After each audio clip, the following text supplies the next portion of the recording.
Today's episode is presented by the Harmony Acre Soap Company. Please go to getsmelly.com, enter code LoudMouth10 at checkout to get 10% off your entire order. I suggest buying their soap. I suggest buying their lotion. I suggest buying their deodorant. Buy anything and everything. Great products, great people, great homegrown business. They deserve your support. You can't go wrong getting all natural beauty care products that don't affect your skin. Guys, please go do it. Go to getsmelly.com, enter code LoudMouth10 at checkout to get 10% off your entire order. Hey guys, thanks for listening to today's episode. An interview, of course, with Stephen Wonderboy Thompson, who fights at UFC 209 against Woodley. This is the rematch. You know, obviously the first fight ended in a draw, so this fight needed to happen. So this is great. I was so thankful to be able to sit down and talk to him. He is as nice as I thought he was. Such a nice guy. So guys, I really do hope you enjoy. Definitely give me some feedback. Let me know what you think. You can find the podcast on iTunes, SoundCloud, Stitcher, TuneIn, pretty much everywhere you listen to a podcast. So guys, enjoy. This is Stephen Wonderboy Thompson, and you're listening to LoudMouth MMA Podcast. You've got a gun, you've got a big gun, you've got a gun, it's not a real one. All right, guys, welcome back to another episode of the LoudMouth MMA Podcast. I, of course, am your host, Kyle Steele. Today, a special treat. We got Stephen Wonderboy Thompson, the number one contender in the UFC welterweight division, who is rematching Tyron Woodley, of course, for the belt at UFC 209 on March 4th in sunny Nevada. Mr. Thompson, Mr. Wonderboy, Stephen, not sure what to call you. How's it going? Doing great, man. Glad to be on with you. Yes, for sure. So, you know, let's start at the beginning here. I was doing some research, and I read where you said you had your first fight at 15. So I kind of want to start there real quick. First of all, is that accurate? Yes, I had my very first fight at 15 years old. My dad kind of threw me to the dogs on that one. I was 15 years old, and at the time, I started my full contact kickboxing training at the age of 12. And I was training with my sister as a sparring partner for my sister, Lindsay, who fought before me, and she pretty much kicked my butt for years, man. I mean, she was a very tough fighter, fought in the men's division. She beat the crap out of me on the regular. So I kind of felt like, I wasn't that good, because I'm sitting here getting beat up by this girl every day. And then I guess it was a kind of way for my dad to show me how good, I really was, because I really didn't think I was. So I was 15 years old fighting a guy who was 25, 26 years old and 20-0. So he threw me to the dogs on that one. But ended up beating the guy to death, for 3 rounds. And that's actually the time I got my nickname Wonderboy. Very cool. So that's the origin story of Wonderboy, was because you were literally a boy. Yeah, I mean, I was 15, but I looked like I was 12. And the commentator asked my opponent, "Hey, man, how'd you feel fighting Stephen Thompson?" And he said, "I wondered why I stepped in the ring with this boy." And he ended up calling me Wonderboy, and it stuck with me ever since. Man, I was going through, even just recently, I don't remember when the Robert Whittaker fight was, but I was going through, like, your post-fight stuff. I was just on UFC Fight Pass, kind of watching post-fight interviews, see if there's anything that jumped out at me, right? Dude, of course, I got to do my due diligence. And exactly, got to do it, man. The first thing I noticed, I'm like, wow, he looks like you haven't aged in a bad way. So let me just get that out of the way. You haven't aged in a bad way, but you look like a child after that Robert Whittaker fight. I'm looking at that. You literally look like you're 19. And now I would say you look like you're, 27 or something. Well, thank you. You're welcome. But, yeah, man, I mean, it was 2013? I was trying to remember. Yeah, that sounds about right. Yeah, I think it was 2013. Even my very first fight in 2012. I mean, I was like 28 years old, and I looked like you said, I was a teenager. Well, you look smaller, is I think what I noticed. Like, you looked like you were smaller. Like, you didn't have as much muscle mass. Yeah, and that's what – because I think I still had that kickboxing body, that kickboxing build. And for MMA, you got to have a little bit of muscle in order to – I mean, there's some big 170s in this division. Tyron being one of them, walking around at like 205, 209, he said he walked around at. And so I knew, and my strength and conditioning coach, my dad knew that we had to put on a little bit more weight in order to do that. And I guess putting on some of that weight does make you look, I guess, brings that manliness out of you a little bit, thicker neck, bigger shoulders. And I would look back at my very first fight in the UFC in 2012, and I was like, dadgummit, is that me? How scrawny I looked, going back and looking at me now. But yeah, man, and MMA, and it does kind of age you a little bit too, because in kickboxing you're only practicing the striking aspect. That's it. You're just working striking every day. In MMA, I mean, you're training sometimes 2 to 3 times a day, and that does wear and tear on your body a little bit. Yeah. So it does age you a little bit. And of course, after my last fight with Tyron, that I probably aged like 10 years after that fight. Yeah, right. It was a rough one, man. Of course, yeah. You definitely you went through a war there, but a war that the fans are much appreciated of, because it's sad that fight. I was talking to a guy who actually trains at Duke Rufus. I was talking to Gerald Mearshart, has a tough last name. Anyway, I was talking to him, and one of the things I was saying to him is that it's sad that fight got kind of overshadowed because the Doo-Ho Choi Cub Swanson fight was so close to it, man, that I feel like that one just got overshadowed a little bit, because that fight was so incredible and it was so close to your guys' fight. Man, I was there live for that fight. It was in Toronto, Canada. Yeah, how was that? Oh, my goodness. The place erupted. I mean, it was on their toes the entire time. I was actually up there to train with a guy named Josh Donaldson. I was just going to say, you must have been there with Josh, because he plays for the Blue Jays. Exactly. I was up there training with him, and we went to the fight together, and we were literally on our feet the entire freaking time going nuts. And it's that's what makes this sport so freaking awesome, I think, because you got guys like that out there who lay it all on the line. And it's funny because everybody thought this guy was just going to school Cub Swanson, just go out there and knock him out in the first round, because that's what he's been doing with everybody. Yeah. But Cub Swanson, you could tell his whole demeanor out there. It was like, you know what? I'm going to give it all I got. This guy's he's not going to knock me out. I'm going to give this guy hell. And it was just that. I mean, the entire fight, knocking each other down back and forth. It was just an amazing fight for the both of them. Yeah, man, that's cool that you got to be there. What an incredible thing I've actually never been to a UFC. I don't know how. What? I don't know how that's man. happened. I don't know how that's happened. But I am going to. I'm going to Nashville. I'm going to the UFC Nashville, as just announced. Oddly enough, Cub Swanson, to go full circle. I will be that'll be my first UFC, so I'm really excited. I've been doing this podcast for you, man. It's crazy that it's been. I don't know how. I was in the military for a while, and then I was stuck in El Paso, and nothing comes close enough to El Paso to be able to go to it. El Paso? Yeah. What were you doing in El Paso? That's where I got stationed. I was in the military, so I got stationed right there on the border, and then I met my wife, so I wound up staying there. I mean, it was cool. It's a cool place, but there's just nothing around it.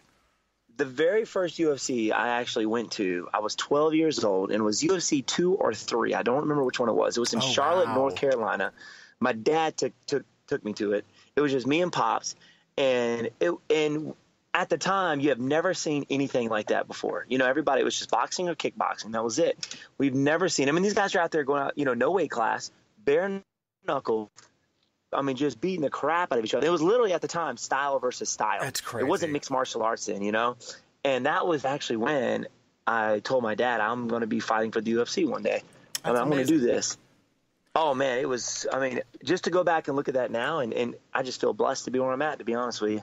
Yeah, and that's cool to be at kind of the early a guy who I haven't had him on yet. I've talked to him privately, but I've never had him on the podcast. But it's actually Art Davey, who was the architect behind those early UFCs. So I'm excited to pick his brain about kind of what that was like early on. I bet. I bet that would be cool. I bet he could tell you some stories. Yeah, too. Man, I'm excited because the first UFC, that was all him, man. Like he got that off the ground, so that'll be a cool conversation. I mean, it was literally blood sport. That's exactly what. If you saw blood sport, that's exactly what it was. Basically at the time. Is that I mean, no rules? It's nuts. Who's in Bloodsport? Is that Jean-Claude Van Damme? Yeah, there it is. Okay, I was trying to think of which. I was like Steven Seagal. I'm like having all those guys are like circulating in my head. I'm like, okay, it was either Stallone, Seagal, Van Damme. It was one of those. That's cool. Oh, that's awesome. Yeah, I mean the old school. It was style versus style, kind of like the old kind of Bruce Lee style. Like dojo versus dojo, I guess the way you would describe it. It was kind of a similar concept. Oh yeah, I mean that's not, and that was pretty cool because you say that we come from a karate background, and that's the way it was back in the 70s and 80s. Even before that, it was style versus school versus school. We called them dojo wars, and literally you would have guys come in, challenge the instructor or the master or whoever it is. They would call him.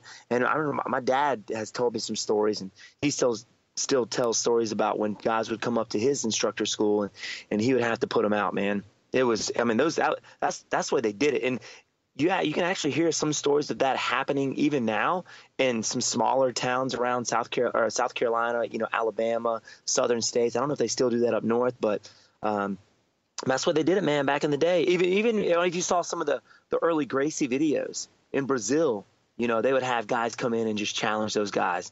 And those were fun matches to watch, man, and intense. It's nuts. And it almost like there's a little like the Kimbo Slice and Jorge Masvidal style backyard fights. That's just that on a different level. It's the same thing. Right. It's the same. You're seeing the same thing. Just one is, I think, very sanctioned and very organized, where the other one it's street fighting. It's a bunch of people punch each other in the backyard.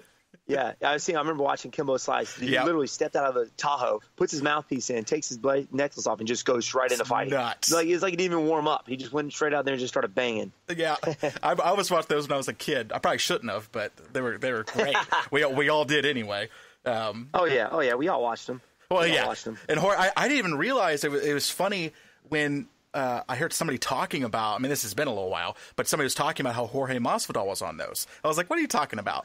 And they show me the video, and I'm like, dude, I watched that video like a decade ago. I had no clue that that's who Jorge Masvidal was. That he looks nothing like that now. Yeah, actually, after his fight with Cerrone, it popped up on Instagram. Somebody posted up on Instagram. I was like, there's no way that, Masvidal did this. And I look at him. I think he had long hair at the time. Yeah. I was like, it was like on top of his head. That is him. Yeah. Yeah. I was like, that is him. He literally did that. I was like, wow, man, those guys are nuts. Yeah. That's just that's crazy. But you kind of come from that background, like your dad. I think your dad wasn't doing that stuff, of course, but your dad was very, very early. I've heard you talk about it before it was obviously called MMA. Your dad was doing this stuff, which is just incredible. Yeah. My dad, he competed in one of the very first, it basically was no rules fighting, MMA fighting. It was back in the early 80s. We had this thing come to Greenville. It's called Baddest Man in Greenville. Everybody wanted to know who the baddest man in Greenville was. And there was no weight class. You could kick at the leg at any angle. You could kick to the nuts. You could stomp on their heads on the ground. You could slam. You could wrestle. You can take them down. It's incredible. Ground and pound. It was literally everything. And he ended up winning it, I think, in 1980 and then 1986. He ended up winning it. And then next thing you know, UFC started coming out. I was like, dude, he's like, why did this not come around? My dad, if he could go back, really, literally, if I could wish him to be 20 years old again, he would do it, man. And he'd be fighting. He'd be out there with the best of them, just duking it out. He loves this sport, man. He loves it, which is great because not a whole lot of people can say they can hang out with their dad every day. Yeah, right. And get actually good instruction. Right. Some people I think are, not to name names, but there's some people who kind of keep it in the family, so to speak, but they're not necessarily getting proper training where you've proven you're getting proper training. You've now fought for the belt. Obviously that ended in a draw, which we'll talk about briefly, but that fight's in the past. We're looking ahead here. But yeah, that was one hell of a fight to circle back to where we started. Just an absolutely incredible fight. And you are from Simpsonville, correct? Yes, Simpsonville, South Carolina, very small town, upper part of the pie, kind of looks like a pie, upper left corner. So right up there, man, we're about 30 minutes from Columbia, about 30 minutes from Clemson University. So right there, man. Yeah, a very quick story. So I play DraftKings. I play multiple sports. One of the sports I play is golf. So I just looked up Simpsonville real quick. I don't remember. I think when we were originally scheduled to talk kind of back in the day, I looked it up real quick. And I was like, oh, Lucas Glover's from Simpsonville? Like, how cool. Because that's a guy on DraftKings who I would always end up playing because he's always he's always too cheap. Like, I always feel like, why is Lucas Glover so cheap? So that's a guy I've had on my DraftKings team so many times. Not like it matters. Oh, that's cool. I just thought it was funny. He jumped out on the page at me. I was like, oh, that's funny. And I was just thinking about all the times I've played Lucas Glover on my DraftKings teams over the years because he's always so cheap. That's awesome, man. That's hilarious. And South Carolina, man. Yeah, dude. What a cool place. That's crazy. Yeah, it is, man. I mean, just a small. You got kind of like the best of both worlds. I mean, we're like an hour and 30 minutes from Charlotte, 2 hours from Atlanta, but you still got that small town vibe, and everybody knows everybody, which is a cool thing. I like it here because, I walk down the street, I don't get bothered. Everybody's, oh, that's just Steven, whatever. If I step out of here, if I go to Atlanta, Charlotte, whatever, once one person takes a picture with you, and then a million people want to take a picture with you, which I don't mind doing it, just, while we're in the sport. But back home, everybody knows everybody, and it's just like, oh, that's just Steven. So, you got a little more opportunity to just kind of relax while you're walking down the street. Yeah, it's a byproduct of fame, unfortunately. And it has its positives, but it has its negatives too. I'm sure it's not the most fun walking down the street being like, man, I just want to get a smoothie. Like, I'm not trying to I'm not trying to do this. I feel. Oh man, I know. In New York was crazy before the fight. Even walking out of the lobby, going from the hotel to the venue, or the hotel to get a good workout in at Henzo's. I would go up there with Chris. I mean, it was just people going crazy. A lot of Irish, because obviously Conor McGregor found the same card. Well, that was pretty cool too, just to be on the same card with him again. The whole New York thing was just an awesome experience, man. Yeah, what a cool thing. And let's talk about that fight for a second here. Yeah. First of all, here's a question, and I think you've probably been asked this question quite a bit. But at any point were you like legitimately concerned that you weren't going to get the rematch? Directly after. I mean, I knew it was going to happen. I was like, oh, this, yeah, because, in my head, and what you normally think is, when you tie, you run it back. There's got to be a rematch. And as soon as the fight was over, Dana was talking about it. Tyron even said, hey, man, we got unfinished business. After the press conference, there was no doubt in my mind that was going to happen. But as the weeks went on, I was sent the contract early December, and I'd signed it. Didn't renegotiate or anything, just signed the contract, sent it right back. So I thought it was on. I was like, yes, no worries. And then on social media, you see him calling out, Nick Diaz, George St. Pierre, Conor McGregor, even going up a weight class, fighting Bisping. So I'm like, wait a second, Right. And he started talking about these other guys. So I posted up a picture of me and him with both of our hand raised, and me with my signature on the contract. And I just said pretty much on Twitter, I was like, hey, waiting on you. And we kind of went back and forth, little Twitter war there. But, it got him to sign it, and we're going to be doing it March 4th, man. Yeah, March 4th, man. UFC 209, of course, you guys are headlining. Again, the first fight was incredible. I'm expecting another incredible fight from you two. You both are in the position you're in for a reason. You're both incredible fighters, both very deserving of where you are. But yeah, to speak on the stuff with, looking for the money fight, I have a sneaking suspicion that it was happening regardless, that he was just trying to play mind games a little bit. Yeah. I was talking I kind of figured that way. Yeah, me too. And I was doing a news podcast yesterday, and we just wound up talking about the way that Woodley's been acting since then. We're not going to get into this, so don't worry about it. But yeah. We were talking briefly about the way that Woodley was acting, and kind of what my point was. I think that when he got booed at that initial press conference, that he was shocked. I think he legit was like, "Oh wow, like I didn't expect that." I didn't realize that people were going to boo me and stuff. So I'm wondering if this time around, if he's like, okay, they're already going to hate me because I'm fighting Stephen Thompson, no one hates you. So of course he's the enemy. I mean, certainly in New York, he's going to be the enemy. But, but I wonder if he just get, you know what, I'm going to be the enemy. So let's just give everybody a reason to hate me as much as possible. So let's not be in the middle. Let's just hey, everybody hate me. You're going to hate me anyway. So here's a couple more things to hate. Yeah, and I think it does help build that fight up. He's talking about the money fight, but I think he's taking it in his own hands. Hey, I might have to be the bad guy. I want to have to step up and promote this fight. And I think that was going through his head, and it definitely got people talking and got people thinking and excited about the fight. So hats off to him. Same thing with Conor McGregor. It was the same thing with him. 3 years ago he was living out of his car. Now look at him. Yep. And a lot of it is not existing in the middle. You know, it's right. You either need to be Say's Northcutt or you need to be Conor McGregor. There really is no in between. You know, you need to go. Man. You need to go to those two poles. Agreed. You know, yeah. Imagine if I started talking crap now, everybody'd be like, "Steven, just shut up. Just shut up, man. Shut your mouth. Shut your mouth." Right. You know, that's not you, man. Stop it. Yeah.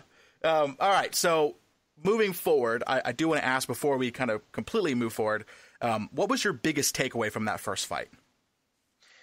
You know, it was literally. I was very disappointed in myself after that fight, just because I was very hesitant. I felt like my mind wasn't there. I wasn't throwing the techniques that I normally do. I was very hesitant during that fight, and I don't know why. You know, could have been a million excuses, but I'm not going to go there. You know, it was on me. That was my fault. I didn't go out there and perform the way I wanted to perform. But you know what? It's just going out there doing my game plan, I didn't do my game plan. I was expected to do out there the first time. Just go out there and just have fun, man. Go out there and do my thing. And I wasn't having fun. You know, if you go back, you know, when I fought Jake Ellenberger, Johnny Hendricks, even Rory McDonald, I wasn't worried about the fight. You know, I went out there. Of course, I was always nervous, but I went out there and just had fun. You know, and during that fight, it just wasn't fun for me for some reason. It just had a different vibe. And I think you got good days and you got bad days, especially even in the gym. You know, you may beat your sparring partner in, you know, 5 or 6 sparring matches in a row, but that one time he gets the best of you and he schools you. You just got those bad days, and maybe I landed on a bad day that day and just didn't perform the way I normally do. And but walking around heavier now. I was walking around about 182, so when I rehydrated, I only got back up to 178. I was very small for that fight. I know Tyron was back up to 200, he was saying, and I could feel that in the clinch positions, you know. So I'm walking around a heavier weight, like 190, not getting too crazy. Even it's still a dramatic cut for me. So Tyron's been doing it for years since his wrestling days, so he's used to cutting that much weight. But just being a bigger body out there, I think, is going to help me in those clinch positions as well. And just go out there and having fun and let my hands and my feet go. Definitely. And I know you've talked about you're a guy that utilizes visualization. Do you have anything in particular in this fight that you're visualizing? Well, most of the time visualizing, of course, better movement. You know, I know Tyron's he's probably going to wrestle me more, looking to wrestle. If not, he's going to go back to, I think, his first game plan, because I think he felt that he, executed his game plan well, backing up to the cage and waiting for me to come in to throw that big right hand, and he landed it twice in the 4th round. So I know he's got a big right hand, so I got to watch out for it. So using my angles and just being out there and being aware the entire 5-minute rounds. I felt a big difference when I fought Rory McDonald. I was on edge every second out there, and kind of in the fight with Tyron, I don't know. I saw some of the punches coming, and I just didn't do anything about it. I just basically took it to the face, and that's something you can't do when you're fighting a big 170 with power in his hands like Tyron. Yeah. And I just got to be out there. I got to be aware every second out there during the fight, and I just wasn't there. I wasn't doing that my last fight. So, and I'll tell you legitimately, like from the bottom of my heart, one of my favorite fights of yours is that Rory McDonald fight. And maybe it's because of that, but it was so amazing to see. And I know the crowd was not reacting properly. And obviously the Twitter sphere was not reacting properly. That fight has never gotten the respect I felt it deserved, because it was an absolute chess match. You saw two people at the top of their game having a chess match. And I'm glad you said that too, because there's a lot of people out there who just aren't, I guess, they have the mindset or an analyst kind of point of view when you're out there fighting. They just want to see people bang it out and get knocked out, pretty much. No. So they don't see the chess match out there. And what's more impressive, I felt like yeah. No, go ahead, please. I just felt like it was almost like my brain was hurting after that 5-minute that fight with Rory, because I was, I had to think. I didn't really have to think, but I had to be on edge every step of the way, because Rory is such a good fighter everywhere. I wasn't really sure where he was gonna take the fight, so I had to be aware the entire time. Were his rolls a legitimate surprise, or was that something you were thinking was going to happen? You know what? It was funny, because it was probably 4 weeks before the fight, and I'm like, you know what? I trained with a guy named Ryan Hall. I don't know if you know who Ryan Hall is. Of course I do. I love this Ryan guy. Oh, he's such a cool dude, man. He would come up and come to the gym. He's been coming for the past 2.5 years, I believe, and working on his striking and movement. And of course, at the same time, while I'm working on his striking, he's helping me with my jiu-jitsu and working on some really cool stuff. And he loves that rolling kind of heel hook, Yep. And I was like, well, I met Ryan Hall in TriStar years ago. So I know he still went up there and he trained with Rory, and I know Rory loves to do heel hooks. I watched in some of his grappling matches, Meta Morris competition that he competed in, loves the heel hook. So I was like, you know what, watch this guy try something crazy, something I've probably never seen before. He thinks I've never seen before, and try and tap me in the first round. So I kind of had a feeling he was going to go for it. You know what I mean? The only thing I had to do was I had to bring it out, which is one of the reasons in the first round there wasn't a whole lot thrown. I was moving a lot in and out to try and lure him in to see, what kind of takedown he's going to do. And as soon as he did it, I was like, all right, I got you now. I had that timing down. I knew exactly what he was going to go for. So I just had that number. It was he tangled me up a little bit, but I ended up getting that leg out. I kind of knew what was going on after that, and I kind of calmed down a little bit, and it was just over from there. Yeah, I mean, I think what's just most impressive is to be in a fight where one slight mistake, and this is, I think, probably true for a lot of, I'm not a fighter by any stretch of any imagination, but I imagine that most fights, one small mistake could lead to cataclysmic failure, but that fight more so. It seemed like at any point, if one person moved the wrong direction, step forward too quick, step back too quick, that it was going to end. And that's an incredible fight to watch. And why people were not reacting to it, I don't know. I don't get it. Well, it's just, you know what? There's a lot of fighters that I talked to loved it. A lot of analysts who study the game, who's watched fights, over the many years, loved the fight. But I think it was just the majority of the people who just want to see, flash. People walk to the middle and Rock'em Sock'em Robots knock each other out, right? They want to see that Don Fry fight back in Pride. Yeah, man. Yeah. Oh, my God. Grab the back of their heads. Yeah, exactly, man. That's what they wanted to see. Yeah. But I love that fight, to be honest with you. I do, too. It's my favorite fight of yours, like, legitimately. It's my Sweet, favorite one. Man. Yeah, there you go. Not even blowing smoke. It really is. All right. I don't want to keep you too much longer here. I know it's pretty late for us, so I do want to get your thoughts on the welterweight division as a whole. There's a lot of good prospects who are up and coming. You did just lose two prospects, quote unquote, where Gall and Sage. Some are really down. good guys too. I mean, Lorenz Larkin, man. Lorenz Larkin's out. Yeah, out entirely, which is nuts. Man, yeah, he was definitely a tricky guy. And it seemed to me a guy who, kind of like Rory, is always evolving, always getting better after He was on the up and up. Fight. I mean, he was on the up and up, yeah. He was crushing it. Yeah, so I was kind of disappointed to see him leave because, he would have been a really good guy to step out in the octagon with, an honor to fight him. But, yeah, man, the whole welterweight division is just stacked. I mean, you still got, of course, Masvidal. You got Donald Cerrone, who's coming up in the division, Gunnar Nelson, who's good everywhere. His striking's very good. He's got a karate background. Great jiu-jitsu. He's competed at some of the highest level in jiu-jitsu.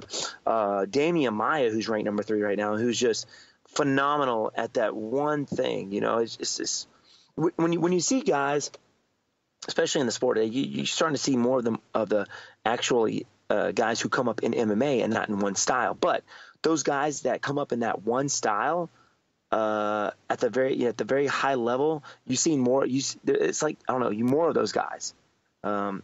Like Damian Maia, for instance. I mean, he's got his striking's okay. He's not known for his striking. It's just that his jiu-jitsu. If he gets you there, it's like you're free. It's over. Yeah. I mean, he's just so good at that one game plan. It is, he's just crushing dudes. And it's like the same thing. Yeah, some people say it's a boring fight, but he gets the job done. Well, and he wised up in, I think, realizing, first of all, the weight class change, and secondly, wising up and going, I need to stop. I was listening to, there's a guy, I don't know if you've heard of him, his name is Lou with Lutrition. I don't know if you've heard of Lutrition. But Lutrition, of course, Lutrition. So I was talking to him, and one of the things that he was saying is that people have a tendency to focus on everything that they are bad at as opposed to doubling down on what they're good at, right? So they try to increased efficiencies instead of saying, hey, this is where I excel, let's just pump everything into that. Now, that you can't only do that in MMA, right? You do need to be well-rounded. However, it seemed like Damian Maia was getting further and further away from that incredible jiu-jitsu by trying to stand up with people. And he came out and said that that's what he was trying to do. Well, now that switch flipped, I mean, he's a force to be reckoned with, and that's a guy that you're probably going to be facing in the future, right? You don't need to think about him just yet, right? You got a big fight coming up, but that's a guy that's going to be hovering up there for a while. Keep it, and you got to keep in the back of your head, and you still got to watch these fights. You still got to study these guys that are up and coming, because those are the guys who are itching. They're working hard to get, to take what you want, what you've earned, and what you're shooting for, which is that title. So you got to keep those guys in the back of your head. But obviously, like you said, I've got one guy right now that I got to face March 4th. That's Tyron Woodley. But the welterweight division is stacked, and you got more and more people moving to the dang division. Yeah, right. I mean, what's his name just moved up? 155. RDA. Yeah, RDA. I'm like, what the heck is everybody coming to the welterweight division for? Yeah. It is kind of it's because you can't. Some of these guys are just too. It's because there's a 15-pound jump. Yeah, that it makes it difficult because it's like if you're struggling at 155, you kind of just have to be like a small 170 or really tough cut to 155. It's tough. It's a tough little gap there. It is, and you know what? Some of those guys who come up from 155 are doing very well in the division. I mean, Donald Cerrone. I mean, he did very well, but I know of course, he fought a big and strong. Masvidal, his last fight, and Masvidal's pretty scary. But I think that's the thing, though. I know with Cerrone, he likes to fight almost every other weekend, but you got to have some time for your body to heal, to get your mind right, Because I think if you fight very recent, just kind of back to back, you kind of get into a rut, I guess, with your training. You don't train as hard. You're not as aware out there in the octagon. I don't know what it is, but you got to give your body time off and your mind time off, and I think that's kind of what he needs. But I think the next guy that he fights I feel bad for him. Right, he's gonna be coming out with a vengeance. Exactly. Yeah, absolutely. Well, hey man, I really appreciate you taking the time to talk with me. No problem, man. Are you kidding? Anytime. Yeah, right. Hopefully we can do it again. Hopefully after the fight, win or lose, we can do it again. That'd be awesome. Absolutely. Yes, please do. Anything else you want to do? Thank, any sponsors, gym, training partners, anybody you want to give a shout out to? Yeah, I would like to thank my management company, Paradigm Management. Obviously, everybody at Upstate Karate Team Pitch Black in Simpsonville, South Carolina, and all my coaches. And I appreciate you for having me on the show. So thank you, my friend. Yes, thank you. All right, we'll talk soon, all right? Sounds good, buddy. Have a good one. You too. Bye-bye. So that was the interview with Stephen Wonderboy Thompson. See, right? I said in the beginning, super, super nice guy. I hope you guys enjoyed it. I would definitely be talking to him again in the future. I wanted to give a shout out, of course, in the offset, I mentioned the Harmony Acre Soap Company, so I want to mention the Voball real quick. Please go to thevoball.com to learn more about their great product. Again, that's thevoball.com, THEVOBALL. This has been a sponsor of the podcast for a while now. It's a great product. It's designed for all ages. It can fit in almost anywhere: apartments, condos, college dorms, offices, living rooms. Again, made for everyone. It's easy to adjust for height. So if you're tall, you just move it up. If you're short, you move it down. It's that simple. Comes with 2 balls, 2 different sizes. One is kind of larger if you're not trying to be as precise, or you're trying to do kickboxing, knees, elbows, whatever it is. Harder to do that with a smaller ball. And then, of course, the smaller ball is for timing, accuracy. It improves hand-eye coordination. Bobbing and weaving, bounces off the ceiling, comes back at you so you can get out of the way from it, basically for training boxing. Again, it's a great product. It's a little hard to explain just because it's visual, right? It's a visual thing. You need to see it in action. So go to thevoball.com to learn more. Until we meet again, guys.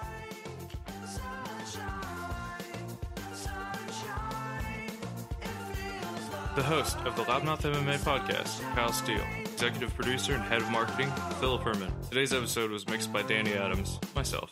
Special thanks to the MMA Prophet, Sean Ihaz, Dave Madden, Keith from the MMA Takeover, the Harmony Acre Soap Company, and the Voball. To learn more about the LoudMouth MMA podcast, please visit loudmouthmma.com.